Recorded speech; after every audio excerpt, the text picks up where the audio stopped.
یقین رکھتے ہیں، ان کا ایمان ہوتا ہے کہ یہ سب اللہ کی طرف سے آ رہا ہے اور یہ حق ہی ہے، اور اس میں آئی ہوئی ہر بات میرے اور آپ کے لیے اس میں جو بیان کی گئی ہے وہ عین حق ہے. تو پھر جب سچے دل سے انسان شک کو اپنے اندر سے نکال کے اس پر حق تسلیم کرتے ہوئے پڑھتا ہے تو پھر ایمان لانے کے بعد یہی آیات اس کے لیے کیا بن جاتی ہیں؟ ایک ہدایت کا ذریعہ بھی بن جاتی ہے اور جنت کی بشارت اور خوشخبری بھی لیے ہوئے آتی ہے. اللہ تعالیٰ ان آیات سے ہمیں بھی ہدایت نصیب فرمائے اور ان آیات کو ہمارے لیے بھی بشارت کا سبب بنا دے. اب یہ مومن کیسے ہوتے ہیں؟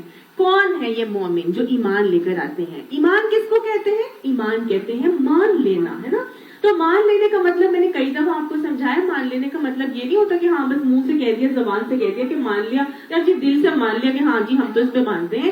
جب آپ مانتے ہیں ایک بات کو تو آپ اس کو سب سے پہلے دل میں مانتے ہیں اور پھر اس کے بعد زبان سے کہتے ہیں ہاں جی ہم مانتے ہیں، اور پھر اپنے عمل سے ثابت کر کے دکھاتے ہیں کہ ہم واقعی ان باتوں پر ایمان لے کر آئے. ٹھیک ہے، تو اب مومنین کی صفات بتائی جا رہی ہیں کہ یہ ایمان لانے والے کیسے ہوتے ہیں.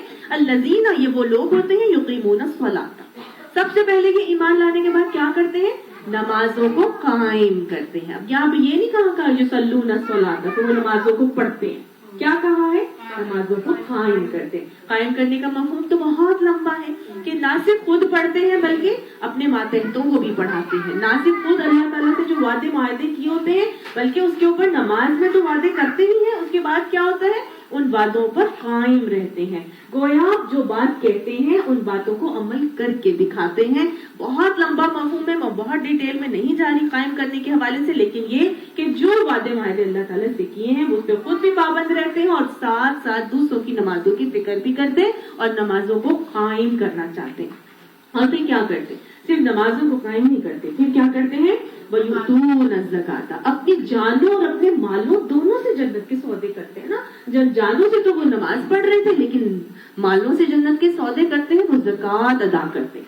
یعنی کہ زکوٰۃ بھی اللہ تعالیٰ کے راہ میں ادا کیوں کرتے ہیں؟ وَهُمْ بِالْآخِرَةِ هُمْ يُوقِنُونَ، اس لیے کہ ان کا آخرت کا عقیدہ بڑا اسٹرانگ ہوتا ہے. ٹھیک ہے نا. تو عقیدہ پہلے بھی ہم نے پڑھا، پچھلی جو ہم نے سورتیں پڑھی اس میں ہم نے کیا پڑھا تھا؟ 3 چیزیں ضروری ہے نا اللہ تعالیٰ کی اطاعت کرنے کے لیے. ایک تو اللہ کا خوف، پھر اللہ کی محبت، اور پھر تیسرا عقیدہ آخرت کا رسوخ. جب آخرت راسخ ہوتی ہے تو پھر اللہ کی ناراضگی سے بچنے کے لیے انسان سارے اعمال کرتا ہے. ٹھیک ہے نا. تو وہ ہی ان کا عمل ہوتا ہے کہ وہ آخرت پہ چونکہ پختہ یقین رکھتے ہیں لہٰذا اپنی جانوں اور مالوں سے جنت کے سودے کرتے ہیں. ان الذین لا یؤمنون بالآخرۃ، ان کے علاوہ جو وہ لوگ ہیں، بے شک وہ لوگ جو ایمان نہیں رکھتے آخرت پر، زینا لہم اعمالہم فہم یعمہون، تو ان کے لیے شیطان نے ان کے اعمال مزین کر دیے اور وہ بھٹکتے رہتے. ٹھیک ہے. تو جن لوگوں کا آخرت کا عقیدہ اسٹرانگ نہیں ہوتا وہ دنیا ہی کی زندگی میں محو اور مگن ہو جاتے ہیں اور دنیا میں ہی سرگرداں رہتے ہیں، بھٹکتے پھرتے ہیں، دنیا کمانے کے چکر میں پڑے رہتے ہیں. ان کا آخرت پہ کوئی یقین نہیں ہے. 4 دنوں کی زندگی ہے، کھا لو پی لو موج اڑا لو، بس اسی میں سرگرداں رہتے ہیں. لہٰذا جب آخرت کا عقیدہ اسٹرانگ نہیں ہوتا تو دنیا ہی کو مزین کر کے شیطان دکھا دیتا ہے اور شیطان کی چالوں میں پھنستے ہوئے انسان دنیا ہی کے چکر میں پڑ جاتا ہے. ایسے لوگوں کے لیے اللہ تعالیٰ فرما رہا ہے اولئک الذین لہم سوء العذاب، ان کے لیے یہ وہ لوگ ہیں کہ جن کے لیے بہت ہی برا عذاب ہے. وَهُمْ فِي الْآخِرَةِ هُمُ الْأَخْسَرُونَ، دنیا میں تو ان کو عذاب دیا ہی جائے گا لیکن آخرت میں بھی اخسرون، بدترین خسارہ پانے والے وہ لوگ ہو جائیں گے. اللہم اللہ تجعلنا منہم، اللہ ہمیں ان لوگوں میں شامل ہونے سے محفوظ فرما لے. اللہ ہمارا آخرت کا عقیدہ بھی اسٹرانگ کر دے اور اللہ اس کے مطابق ہمیں دنیا میں عمل کرنے کی توفیق عطا فرما اور اللہ ایسے عمل کرنے کی توفیق عطا فرما جو تجھے راضی کرنے والے ہوں. اللہ آخرت کے خسارے سے ہم سب کو محفوظ فرما لے. اور اے محمد صلی اللہ علیہ وآلہ وسلم وَإِنَّكَ لَتُلَقَّ الْقُرْآنَ، جو یہ قرآن تم پڑھ رہے ہو، من لدن حکیم علیم، ایک نہایت ہی علیم ہستی کی طرف سے پا رہے ہو. یعنی یہ بتا دیا اللہ تعالیٰ نے کہ یہ جو قرآن تم پڑھ رہے ہو یہ کوئی چھوٹی موٹی کتاب نہیں ہے، یہ نہایت علم والا ایک ہے اس دنیا کے اندر. کون ہے وہ علم والا؟ جس کو اللہ تعالیٰ علیم کہہ رہا ہے، اپنے آپ کو اللہ تعالیٰ علیم فرما رہا ہے. اللہ کے علم کی مثال کیسی ہے؟ حضرت موسیٰ علیہ السلام کو حضرت خضر نے بتائی تھی نا کہ اللہ کے علم کی مثال ایسی، اے موسیٰ تیرے اور میرے علم کی مثال اللہ کے علم کے مقابلے میں ایسی ہے کہ جیسے یہ سمندر کے مقابلے میں وہ پانی جو اس چڑیا کی چونچ کے اندر ہے. تو گویا میرا اور تیرا علم جو کہ حضرت موسیٰ علیہ السلام کو اللہ تعالیٰ نے کہا تھا تم سے بھی زیادہ علم والا ایک شخص ہے، جاؤ اس کے پاس جا کے علم حاصل کرو. تو اور حضرت موسیٰ نے کسی شخص کو کہہ دیا تھا کہ اس دنیا میں سب سے زیادہ علم کس کے پاس ہے، تو حضرت موسیٰ نے کہا تھا میرے پاس. اور حضرت موسیٰ کو وہ کہہ رہے ہیں کہ تمہارے اور میرے علم کے جو ہے وہ مثال اللہ کے علم کے مقابلے میں کیسی ہے. تو گویا اللہ کا اور اللہ نے یہ علم اتنا زیادہ نبی صلی اللہ علیہ وسلم کو بھی عطا فرمایا، لیکن پھر بھی اللہ تعالیٰ نے حضور صلی اللہ علیہ وسلم کو علم میں اضافے کی دعا سکھائی، ربی زدنی علما، کہ مانگا کرو کہ اللہ تو میرے علم میں اضافہ فرما دے. تو اللہ علیم رب کا علم پھر کتنا ہوگا یہ وہی جانتا ہے. اللہ تو اپنے علم کا ایک چھوٹا سا حصہ ہمیں بھی عطا فرما، اور اللہ اس علم کے اوپر عمل کی توفیق بھی ہمیں نصیب فرما دے. اس قول موسیٰ، اب اے نبی صلی اللہ علیہ وسلم انہیں اس وقت کا قصہ سناؤ.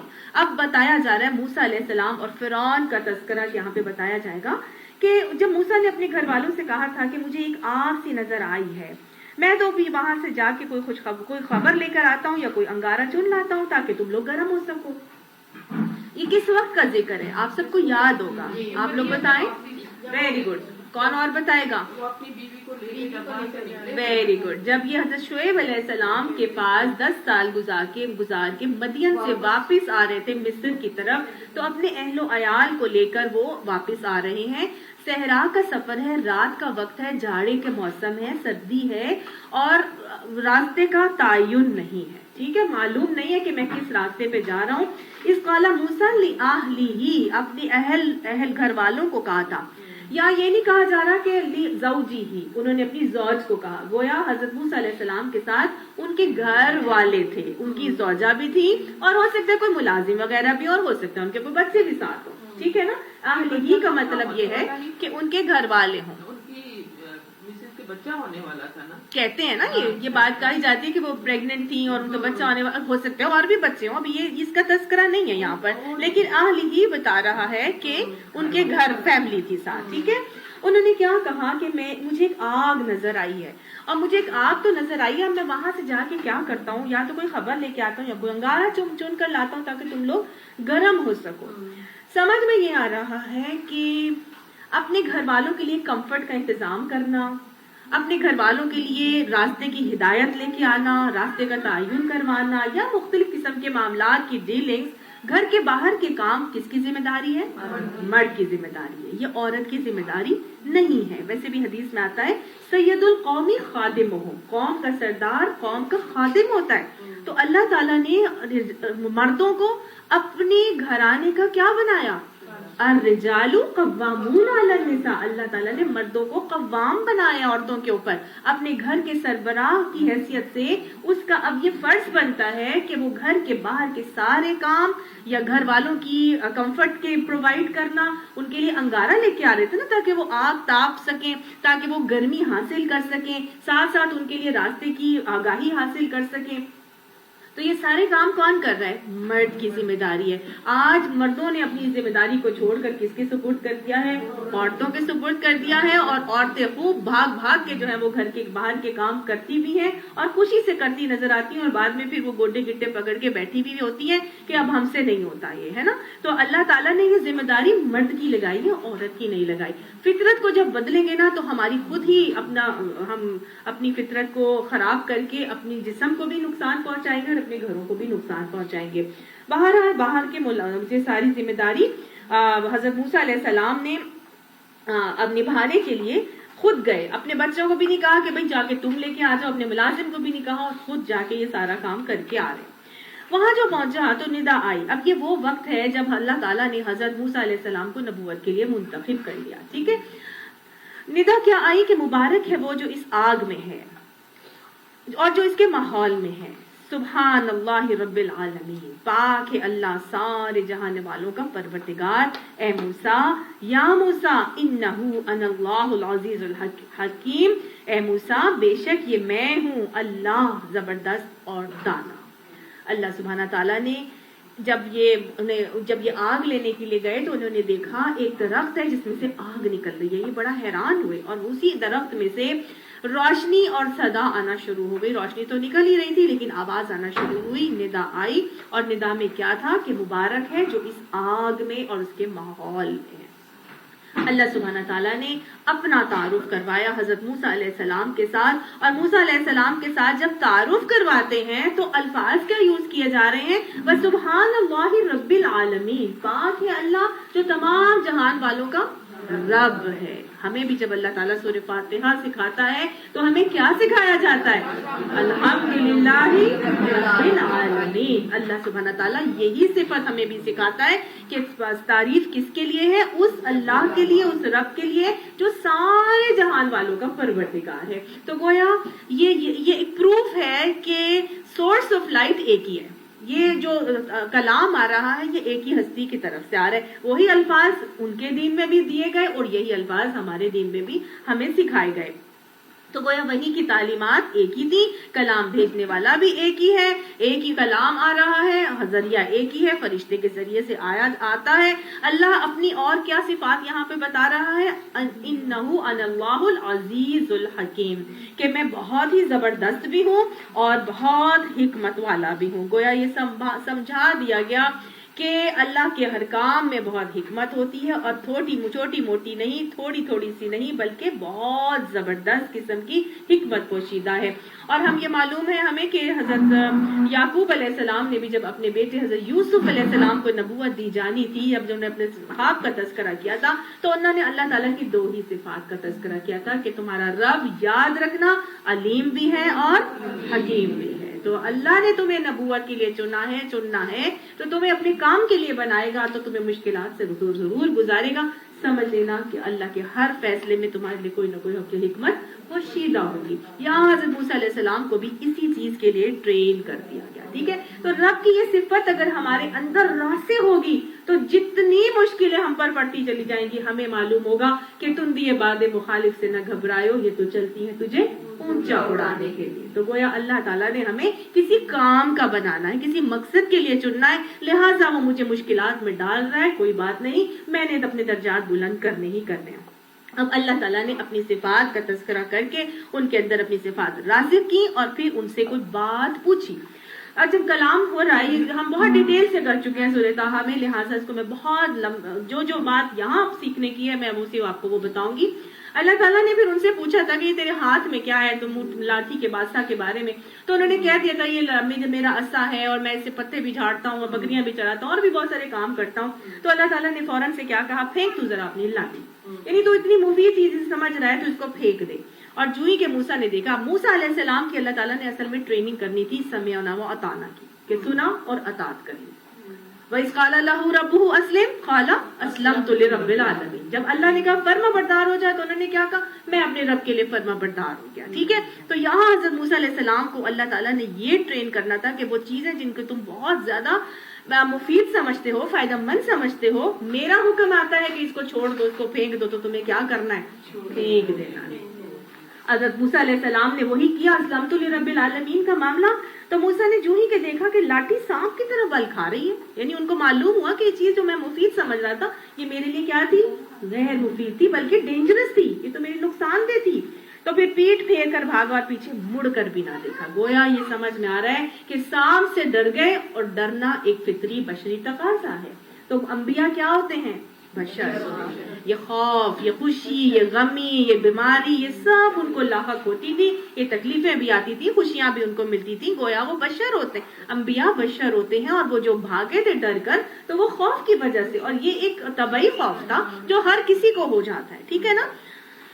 اب وہ پیچھے مڑ کر بھی نہ دیکھا, تو اب اللہ تعالیٰ نے اب دیکھا کہ ایک میرا بندہ تو ڈر کے بھاگ رہا ہے, تو اللہ تعالیٰ نے پیار سے ان کو مخاطب کر کے کہا, اے موسیٰ ڈرو نہیں, میرے حضور رسول ڈرا نہیں کرتے, الا یہ کہ کسی نے قصور کیا ہو. ٹھیک ہے, تو نبی بھی اللہ سے ڈرنے کا مجاز کب ہوتا ہے, جب اس سے قصور سرزد ہوا ہو. اور ہم سارے دن قصور کرتے چلے جاتے ہیں اور اب اللہ تعالیٰ سے ڈرتے نہیں, ہے نا. اللہ تعالیٰ فرما رہے ہیں کہ جب کسی سے قصور ہوتا ہے تو تب وہ نبی مجھ سے ڈرتا ہے. انبیاء سے بھی قصور ہوتے ہیں کیا, انبیاء سے بھی کیا قصور ہوتے ہیں؟ کچھ لوگ کہتے ہیں کہ انبیاء تو معصوم عن الخطا ہوتے ہیں، ان سے تو کوئی قصور نہیں ہوتا۔ اللہ تعالیٰ فرما رہے ہیں کہ اگر انہوں نے کوئی قصور کیا ہو تب وہ ڈرتے ہیں۔ آپ کو میں بتاؤں، یہ بہت ہی صحیح حدیث، اور اس میں آپ صلی اللہ علیہ وسلم نے باقاعدہ طور پر بتایا، مفہوم بتا رہی ہوں، بہت لمبی حدیث ہے جس سے ہمیں معلوم ہوتا ہے کہ آپ صلی اللہ علیہ وسلم نے جیسے ہمیں بتایا، قیامت جب قائم ہوگی اور سورج سوا نیزے پر ہوگا تو سب اس کی گرمی سے انتہا سے زیادہ حشر کے دن پریشان ہوں گے کہ سب مل کر جو ہے وہ جائیں گے اور جا کے حضرت آدم علیہ السلام سے کہیں گے آپ جائیں، آپ پہلے انسان ہیں، آپ جا کے اللہ تعالیٰ سے جو ہے وہ سفارش کریں کہ حساب کتاب شروع ہو۔ حضرت آدم علیہ السلام آگے سے کہہ دیں گے نہیں بھائی مجھے تو ڈر لگتا ہے، میں نے وہ جو درخت کھا لیا تھا نا پھل، میرے سے وہ غلطی ہو گئی تھی، لہٰذا میں اللہ تعالیٰ سے ڈرتا ہوں، میں تو نہیں کہہ سکتا، جاؤ تم اور کسی سے سفارش کرو۔ پھر وہ حضرت نوح علیہ السلام کے پاس جائیں گے، حضرت نوح علیہ السلام کے پاس جا کے کہیں گے جائیں آپ اللہ تعالیٰ سے سفارش کریں کہ حساب کتاب شروع ہو، تو وہ آگے سے کیا کہیں گے؟ نہیں بھائی میں نہیں اللہ تعالیٰ سے کہہ سکتا، میرے سے وہ جو قصور ہو گیا ہے نا کہ میں نے اپنے بیٹے کو بچانے کے لیے اللہ تعالیٰ سے درخواست کی تھی کہ اللہ میرا بیٹا ہے اس کو بچا لے، یہ بھی تو میرے اہل اس میں سے ہے نا، جب وہ طوفان نوح میں پھنس گئے تھے تو اللہ تعالیٰ نے کیا کہا تھا کہ نہیں یہ آپ کا ایک بگڑا ہوا کام ہے نا۔ تو اللہ تعالیٰ نے تو نشاندہی کر دی تھی کہ ان کو نہیں بچایا جائے گا، لیکن پھر بھی چونکہ اولاد کی محبت میں آ کے انہوں نے اپنے بیٹے کی بچانے کی سفارش کر دی تو وہ ڈریں گے۔